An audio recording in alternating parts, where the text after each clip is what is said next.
Si on t'explique le Cameroun et que tu as compris, c'est qu'on t'a mal expliqué. Et franchement, le Cameroun, c'est ce qui se passe dans le football camerounais, dans la sélection nationale camerounaise actuellement. Franchement, c'est un cas d'école. Je ne comprends pas qu'une telle chose puisse arriver. Je vous explique.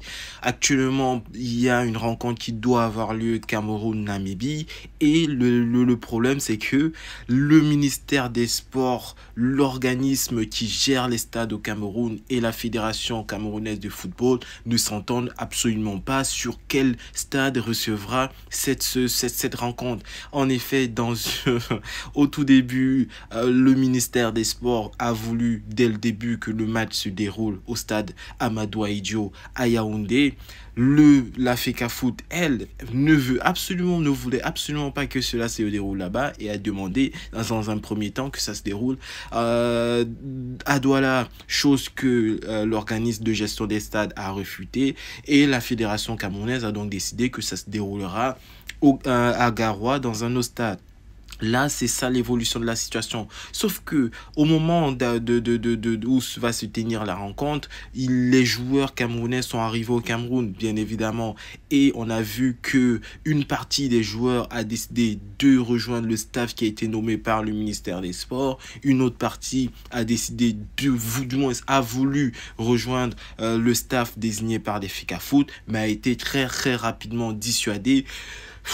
Certainement à coup de ménage, je ne sais pas franchement, mais c'est plausible. Et les joueurs qui voulaient rejoindre le staff de la FECAFOOT, parmi ceux-là, il y avait Franck Zambo Anguissa. Pour moi, c'est l'un des seuls joueurs actuellement, avec quelques autres, qui a essayé d'initier un acte de souveraineté de la Fédération nationale de football camerounaise.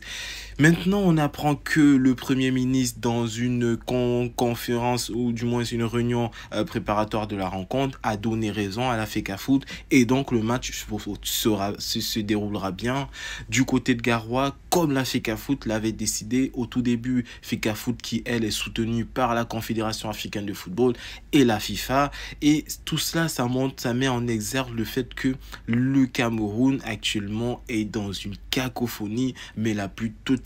Plus personne ne respecte ses prérogatives. Tout le monde outrepasse ses prérogatives et veut dominer tout le monde. Et donc, on se retrouve dans des situations comme celle-là. Franchement, force à Samuel Eto'o pour ce qu'il est en train d'accomplir. Pour moi, je ne comprends pas que un président d'une fédération camerounaise de football puisse autant avoir des difficultés à gérer des effectifs qui, dans ses prérogatives, font partie de sa gestion. Je ne comprends pas le fait que le ministère des Sports puisse autant s'ingérer dans la politique des sélections nationales, et ça n'a aucun sens.